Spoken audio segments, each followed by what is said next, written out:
What's going on, guys? I'm your host, Francis Beau, here to give you guys my thoughts and opinions on anything going on in the world of entertainment. And look, we're here. We're here to do this top 10 list, the top 10 best movies of 2017. We're here. Jesus Christ, man. I think the year just flies too fast. I think that, man, the year just flies too fast. 2017 is coming to a close, and 2018 is coming right... I said 2017, right? Okay, sorry. 2017 is coming to a close, and 2018 is right around the corner. Wow.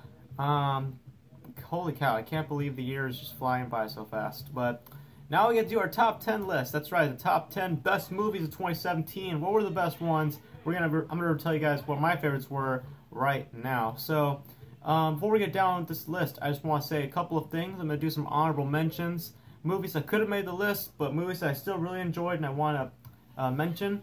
And also, I want to say that this is an opinion-based top 10 list, like any top 10 list is. So, if there's a movie on this list that you personally want to see on this list, I want you to put down your top 10 list in the comment section below and let me know what is your favorite movies of 2017, so we can compare and I'll see what you guys come up with. So, all right, with that out of the way, let's do some honorable mentions. Some movies that could have made the list, but still movies that I really enjoyed.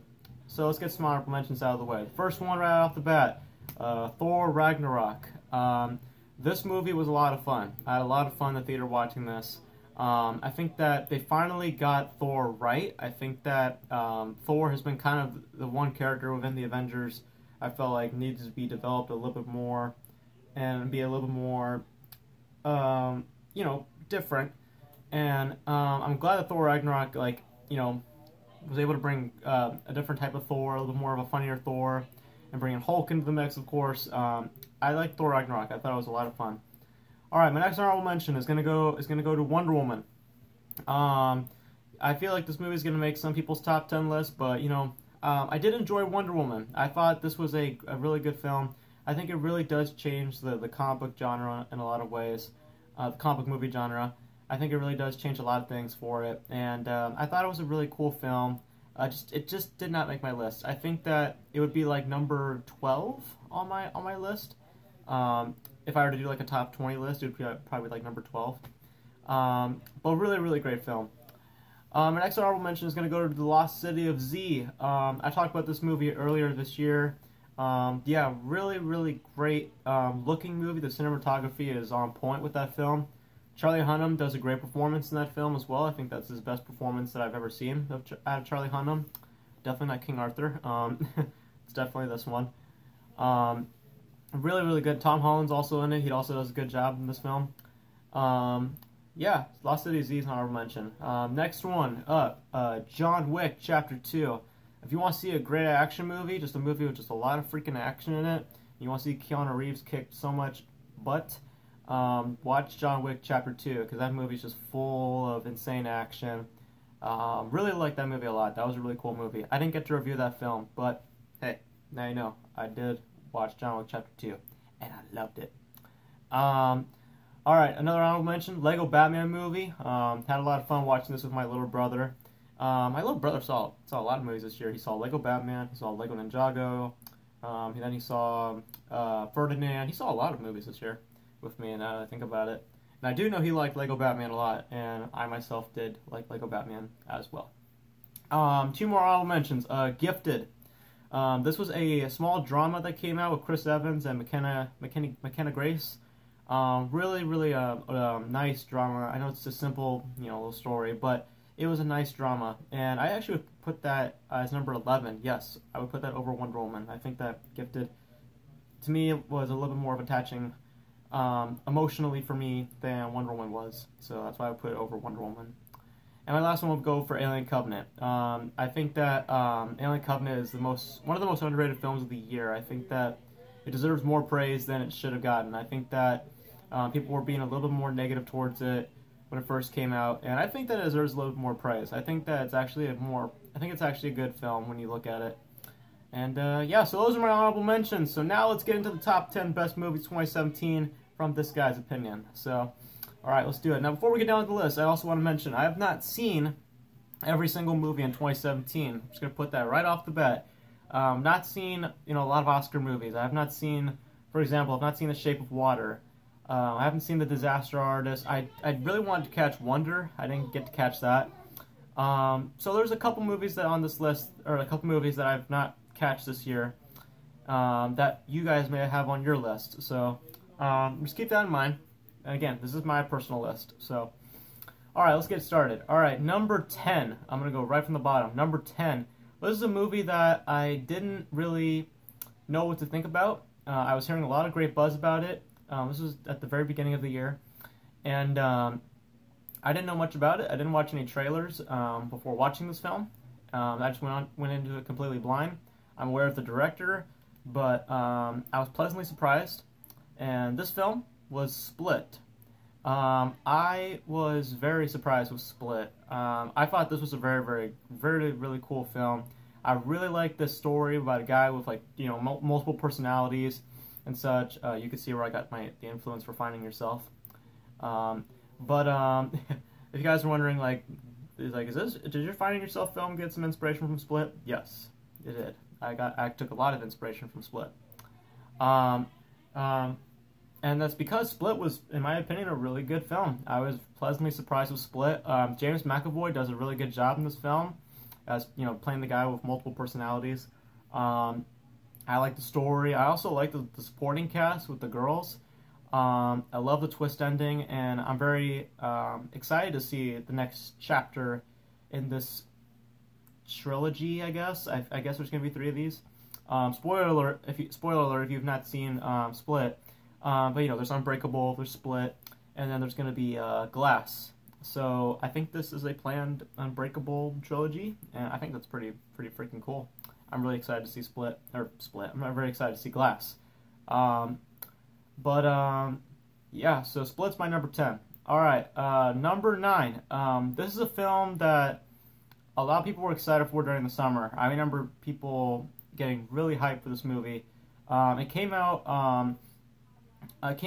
near the tail end of the summer, and a lot of people were excited for this film. I was very excited for it, but I just didn't want to put my expectations too high, because I didn't want my expectations to be too high, because I didn't want to walk out of that theater saying, man, that movie sucked, or man, that movie was not as good as I wanted it to be.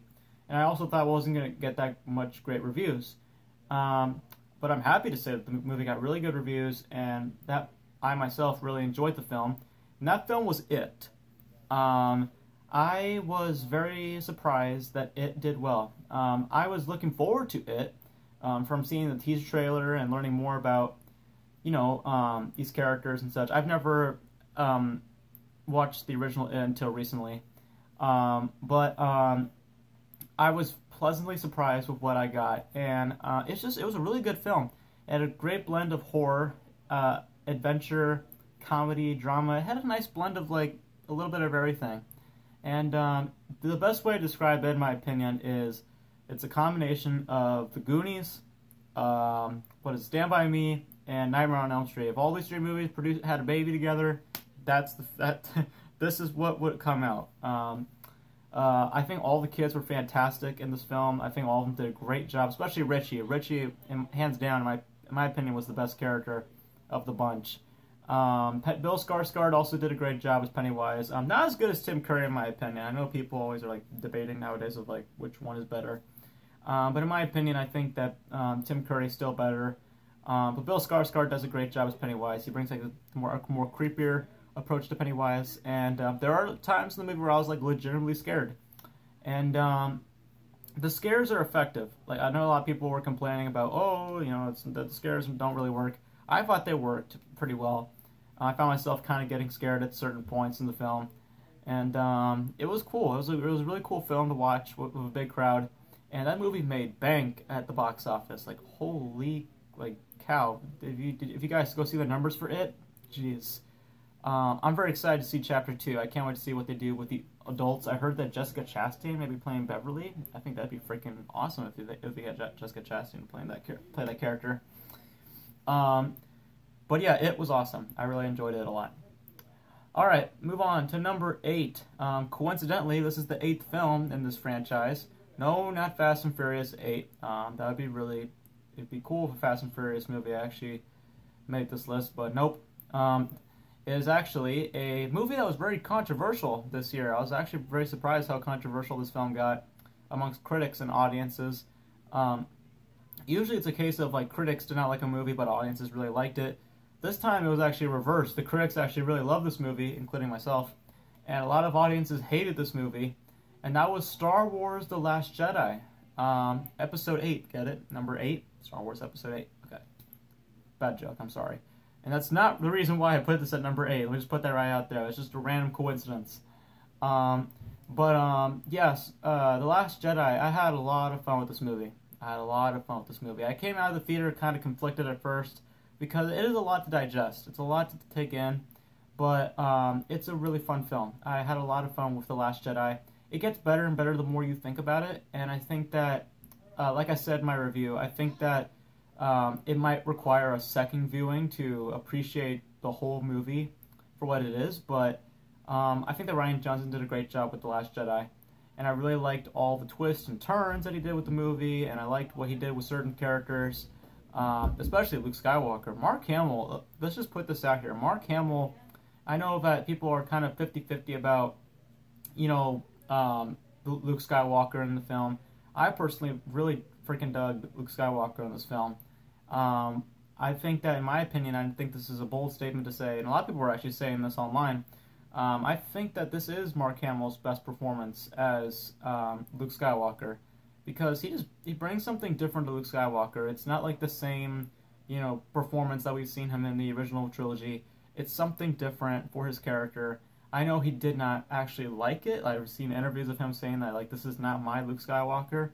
But I like the change. I like the change of this Luke Skywalker. And in my opinion, this was his best performance. I'm just saying, from a performance standpoint, Mark Hamill did a pretty good job.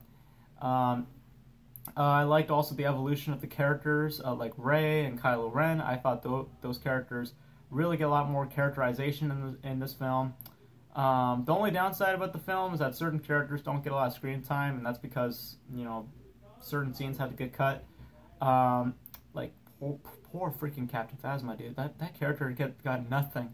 She got so shafted in these films. Force Awakens, she was literally shafted into a trash compactor, and in this film, she gets like the same treatment as she got in The Force Awakens. Like, wow.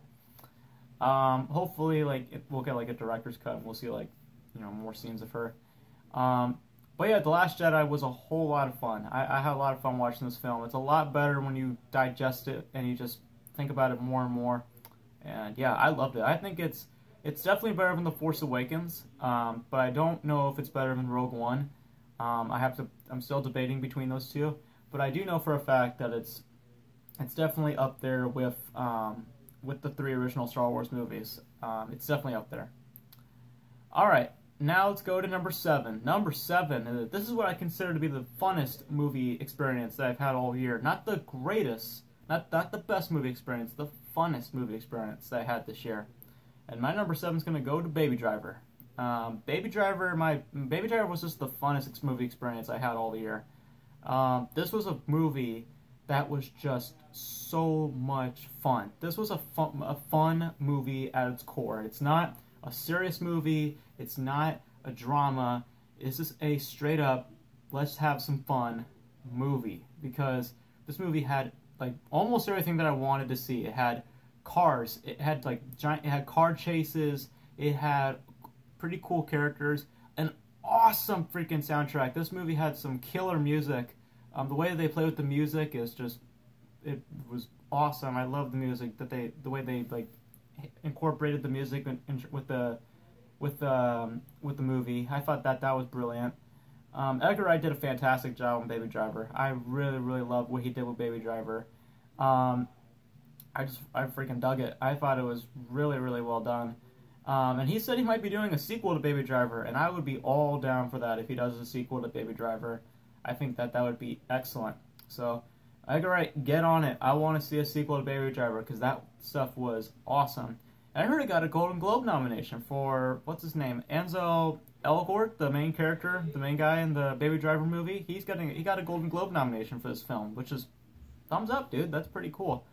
Yeah, performances wise, also is also pretty good. I thought the performances were pretty well done, and yeah, man, I would love to see a sequel to this. I thought it was just a fun movie to watch.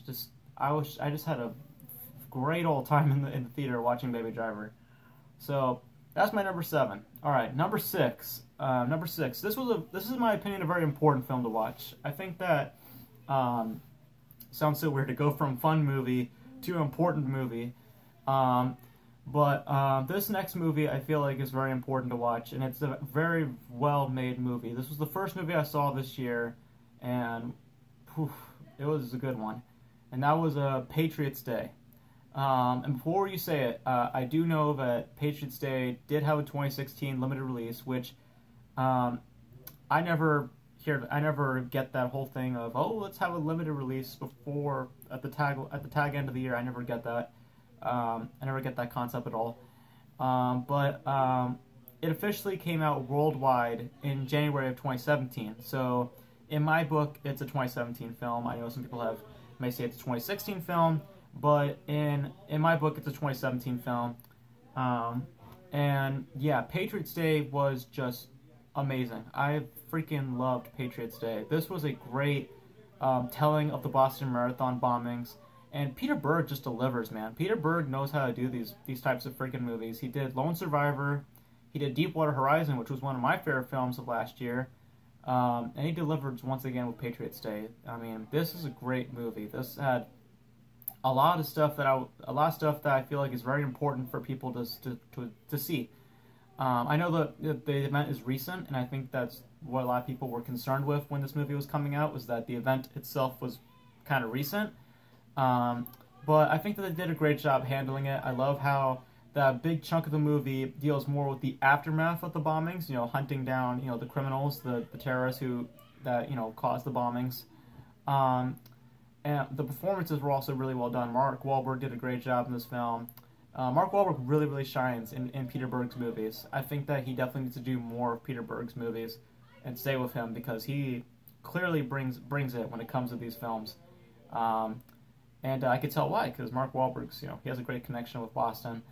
And it makes sense why he would, deliver a really good performance for this film, because it's basically his hometown, I believe, right? Mark Wahlberg comes from Boston. So it makes perfect sense, why he would want to sign on for this film and, deliver the type of performance that he delivered. There's also some other great names in there. John Goodman, Kevin Bacon, J.K. Simmons. I mean, there's some really big names in this film, and they all deliver very, very powerful performances. And it's just a very effective movie. I think that it really hits you emotionally, and I think that I don't think it's better than Deepwater Horizon. I'll say that. I think Deepwater Horizon's a better film. But Patriots Day does deliver. I think that it's a very important movie. I think that if you really want to learn more about the 2013 Boston Marathon and you want to see a great tribute to that bombings and seeing like a good, like a little nice little history lesson on movie form, Patriots Day is that movie to watch, because it delivers. It's a really good film. All right, now let's do the top 5. The top 5. What were the top 5 best? Well, I'm about to tell you number 5. Number 5. Like I said, my little brother saw basically all the big animated films this year. He saw Lego Batman, he saw Lego Ninjago, Ferdinand, but there was one movie that I left out, and this was the film that I think that he liked the most. Actually, he might have preferred Lego Batman, but for me, the film that I liked a lot, and to me this is the best animated film of the year, is Coco. Coco is a great Pixar film. I think that this might be one of my favorite Pixar films now, because it delivers. I was expecting Coco to be good, but I wasn't expecting it to be as good as it was. Because Coco delivers, and it delivers big. The animation is off the charts. I think the animation is just beautiful to look at. Voice acting is very well done. I was actually very into the characters, and I think that the voice actors brought those characters to life. There's a really good blend of humor and a really really good amount of emotions that you can get out of Coco. A lot of people were crying during this film, including myself. There were a lot of people crying during Coco. My mom and my little brother and I went to go see Coco, and my mom's eyes were just bawling. Same as mine. I was crying because there's some good scenes in the film that make you cry, and it's a really good film. And I think, yeah, it's definitely the best animated film of the year. And I really, really loved it. I think that everybody should check it out. And I don't know if it's in my top 5 favorite Pixar films, but it's definitely up there. It's a really, really good film. All right, number four. I've been talking praise about this film all year because I really love this film. Another movie that made me cry. There's a couple of movies now. I'm looking at my list. There's actually a few movies more once we get higher on the list that actually made me cry. Number 4 was a film, like I said, made me cry, and this was, in my opinion, one of the best comic book movies of all time. I gotta say, it's one of the best comic movies of all time, and that's Logan. Logan is a great comic movie. Not just a great comic movie, but just a great movie. It's a great film. Hugh Jackman delivers something else when it comes to the character of Wolverine in this film. He delivers a performance that is emotional and also effective. It's not like another Wolverine performance where he just comes on screen, pulls out the claws, and then he's out of there. He actually delivers an emotional, deep performance for this character, and I think it's his best performance as Logan. And definitely, in my opinion, the best X-Men movie. And like I said, I think it's one of the best comic movies of all time. I think that it's definitely up there with The Dark Knight. It's, in my opinion, my favorite Marvel movie. And I'm including like every Marvel movie out there, like Disney Marvel, Sony Marvel, Fox Marvel. All of that combined, I think Logan is definitely the best one, because Logan does something that I don't think any other comic movie's ever done, and that is they get the emotions right. Like, you feel invested with these characters, you feel emotionally attached to them. I'm telling you, don't tell me you did not cry. Spoiler alert. Tell me you did not cry when Logan was dying, and you see Laura holding Logan's arms. Tell me you did not tear up, because if you didn't, if you did not cry, man, you're pretty strong. But I was bawling up towards the end. That's the last scene. Just made me cry a little bit, because it's just it's emotional, and it's a really, really good film. I really loved Logan. It's one of my favorite comic movies of all time. Yeah, I'll say it. It's just that good. It was very effective, and it was very well done. My number 3. All right, now we're at the top 3. My number 3. This film made me cry also. I promise you, this is the last movie that made me cry, because there are actually a few movies this year that actually made me cry. But yeah, this is the last one. This is the most, I think, the one that actually kind of made me cry the most, I think, except Logan. Maybe Logan made me cry more. I think, yeah, actually, Logan made me cry more. But this film also made me cry. This is a trilogy that I have been following and been falling in love with. It's just a franchise in general that I love so much. And I'm so glad that the third entry in this trilogy is, in my opinion, the best. And that is War for the Planet of the Apes. I know people have this movie lower on their list, and that's understandable. You know, people have different opinions. But for me, I freaking dug War for the Planet of the Apes. I loved this movie. I thought the motion capture performances are amazing in this film. Andy Serkis delivers, in my opinion. I think I said it in my review. If I didn't say it here, if I didn't say it there, I'll say it here. Andy Serkis, in my opinion, he delivers his best motion capture performance, or I'll even go as far as say his best performance, period, in War for the Planet of the Apes when playing Caesar. He delivers something very, very effective. I think that I've been using that word a lot for a lot of these films, but I think it works more. I think the word translates more here, because the performance is just the performance that he brings is very, very heartfelt and very like Hugh Jackman as Logan, very emotional. There's a very good scene with him and the Colonel, which is played by played by Woody Harrelson. I don't know why my film name just came up. um, shameless plug, I guess. I don't know. But who was I saying again? I'm sorry. Woody Harrelson. Woody Harrelson. Yeah, he plays the Colonel, and he does a great job. There's a great scene between Caesar and the Colonel, and I thought that scene was just one of the best scenes in the entire film, and that scene was just great. I really love that scene a lot. If you've seen the movie, you guys know what I'm talking about when it comes to that scene. That was really cool, especially when we get towards the end. Again, spoiler alert. But when we get to the end and when Caesar just starts to slowly die, I started to cry a little bit because I followed this character for so long, and to see him like finally go, it's sad. But it was a well-deserved rest for Caesar, because of how much he went through in War of Planet of the Apes. So yeah, War of Planet of the Apes number 3. All right, number 2. My numbers 1 and 2. What are they? My number 2 is going to go to Dunkirk. This, in my opinion, is the best movie experience of the year that I had. While Baby Driver was the funnest movie experience, in terms of the all-around best, Dunkirk was the best one, because holy cow, the sound design in this film, dude, the sound design, you need to watch this on a big screen. You've had to have watched this in a movie theater to get the best experience possible out of Dunkirk, because holy mother, like the speakers, you need to have big mofo speakers to really get the feel of Dunkirk, because I was all into this film. I was literally shook when I came out of this film, because that's how effective this film was. It was very, very, very, very well done. Christopher Nolan delivers something really powerful, because I love the way that how he was able to deliver a war movie, but deliver it in a way that's unique and different. Because the way that Christopher Nolan delivered this film is that he delivered it from 3 different perspectives, from the land, the sea, and the air. And I thought that that's freaking brilliant. I think that that's freaking brilliant. And no, it's not because I'm a Christopher Nolan fanboy. It's just that it's a great, unique type of storytelling. I wouldn't have thought of that. I thought that it would just be about a bunch of soldiers.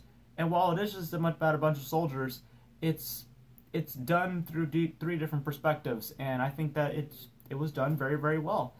Like I said, sound design is off the charts. It's just ridiculously good. Again, you need to see this on the biggest screen possible with some big mofo speakers, and you're gonna get the best experience possible out of this film. Cinematography is great. Just all around a fantastic movie. Not a perfect movie, but a really good film. It's a really effective film. And again, I think another important film to watch as well. Like Patriots Day, I think this film's also very important to watch to get to see the scope of what a war can look like. Because Dunkirk really delivers on the aspect of what a war can look like and how scary it could actually be. So Dunkirk is my number 2, and my number 1. I think it's pretty obvious what my number 1 is going to be. I gave this film a 10 out of 10, and the funny thing is that the same guy who directed Arrival, the film that was my favorite film of last year, is now directing my favorite film of this year, and that was Blade Runner 2049. This film was freaking incredible. Okay, I don't care what people say about the length of the runtime or not being too deep, whatever. I loved this freaking movie. This was a great movie. I thought the pacing was perfect. I think that about roughly a 3-hour runtime I thought was perfect for this film. It told a great story. It had nice twists and turns towards the end. Great performances by Ryan Gosling and Harrison Ford. I think this was hands down one of Harrison Ford's best performances in modern day. Not as one of his best performances of all time, but definitely one of his best performances in modern day. Ryan Gosling brings an excellent performance in this film. The supporting cast was also pretty good too. Anna Day James, I think that's her name. She delivers also a pretty good performance as well. Robin Wright's also in it. She does a good job. Jared Leto, of course. Everyone does a really good job in this movie. And the film itself, the way it looks, it's just freaking incredible. The cinematography is just off the charts. Roger Deakins, he better win that Oscar for Best Cinematography, because he delivered. The cinematography in this film is just freaking incredible. It looks so damn good. Forgive me for swearing, but it's just so damn good. The look of the film just looks so freaking good. Blade Runner 2049 it's just a really good film. It's one of my favorite sci-fi movies that I've seen in a long time. There's like 2 sci-fi movies that I've seen in modern day so far, and to me those are the best ones I've seen in a while. It would be this one, and also 2015's Ex Machina. I think that those are my 2 favorite sci-fi movies that I've seen in a while. Ex Machina, that was just a freaking good film. But Blade Runner 2049 was an awesome movie. I think that everybody needs to see it. I'm definitely picking up that film on Blu-ray. I'm picking up all these movies on Blu-ray eventually. And yeah, again, I'm going to go through my list one more time. Number 10 was Split. Number 9 was It. Number 8 was Star Wars: The Last Jedi. Number 7 was Baby Driver. Number 6 was Patriots Day. Number 5 was Coco. Number 4, Logan. Number 3, War for Planet of the Apes. And number 2, Dunkirk. And number 1, Blade Runner 2049. So that is it. That's my list. Those are my favorite films of 2015. My top 10 favorite films of 2015. I think I may say 2017. Don't know why I said 15. I'm just tired. I need to go to bed. It's getting pretty late, but that's it. Let me know your guys' thoughts. What are your guys' favorite films of 2017? And yeah, that's it for my top 10 list. Hope you guys enjoyed it. We'll get to be doing my top 10 worst films of 2017 in my next video. And yeah, that's it for my top 10 list. Hope you guys enjoyed it. As always, as you end these videos, Beau out. See you next time. Peace.